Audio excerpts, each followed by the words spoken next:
مرحبا بك. الدورة السادسة من أيام سينما الجبل هي دورة تحاول تكون وفية لتقاليدها باعتبار أنها تحافظ على دورة انعقادها في العيد ميلاد العاشر لهذا المهرجان. مهرجان سينما الجبل اللي قدم هذه السنة برمجة حاولت تمس أقصى ما يمكن من سكان المدينة، يعني الجمهور من 5 ل 105 سنة. البرمجة ركزت على أفلام سينمائية حديثة جديدة انتجت 23 و 24. كذلك كرمت السينما الفلسطينية باعتبار ما قاعد يصير مع أخواتنا في غزة، وإحنا ما نجموش نعملوا احتفالية بدون أن نستذكر بطولات الشعب الفلسطيني الشقيق. هذه الدورة تعرض 16 فيلم فلسطيني بين روائي وتسجيلي، بين قصير وطويل. كذلك تقدم الفيلم الحائز على التنيت الذهبي لايام قرطاج السينمائيه الذرير الأحمر. كذلك فيلم الافتتاح بعد قليل سيكون فيلم موفما من إخراج إيناس بن عثمان، أفلام تونسية حديثة على غرار فيلم سمير الحرباوي لانتريت.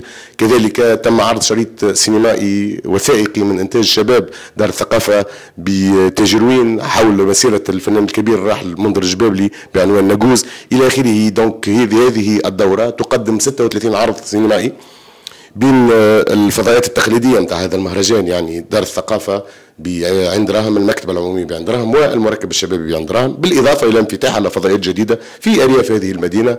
بالأساس يعني دار الشباب بحمام بورقيبة، دار شباب بالتبينية، ودار شباب بحي الازدهار. كذلك تقدم هذه الدورة ورشات فنية في تفكيك الخطاب السينمائي وفي نقد الفيلم السينمائي، مع ندوة أدبية حول دور السينما في استنهاض حياة الناس وفي تحسين حياة الناس وفي الدفاع عن حقوق الناس بفضاء المكتبة العمومية، أين يعرض شريط سينمائي حديث تونسي وثائقي كذلك للمخرج السينمائي التونسي عادل البكري بعنوان أرض النساء، وهو يتحدث عن العاملات الفلاحيات.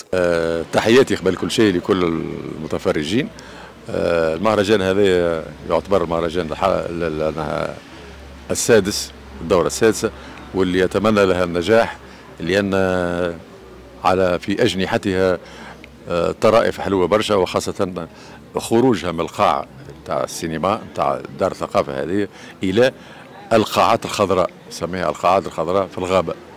معناها فيلم يتعدى في الغابة. شفت ظهر لي جزء منها انه الانترفيو بتاع مدير المهرجان صار في الغابة غاديك، واللي باش يتواصل العروض كذلك في الغابة، في الغابة وفي قاعة دار الثقافة في عند راب الهلال، واللي أحبذها جيدا وكثيرا، لأنه المتفرج أو الإنسان الذي يعيش في الغابة متعطش لحاجة اسمها ثقافة، وخاصة للسينما، برغم اللي ثم التلفزة عنده، ولكن لذة السينما وحدها السينما وحدها.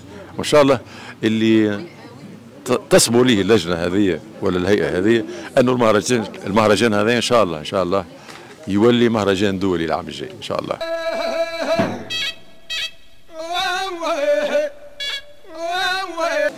أولا عند راهم بلاد يسكن تفهم ما تقلقنيش، هذا يكون أعاد تكريم لي في التكريمات اللي خذيتهم الكل في تونس.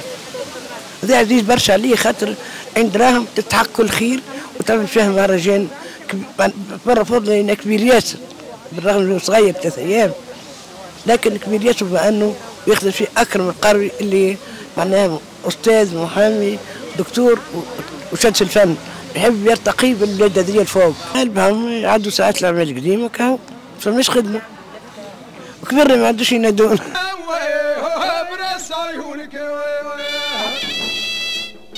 خاطر التكريم يعني لي برشا، التكريم يحسسني كونه الفنان ماهوش منبوذ، الفنان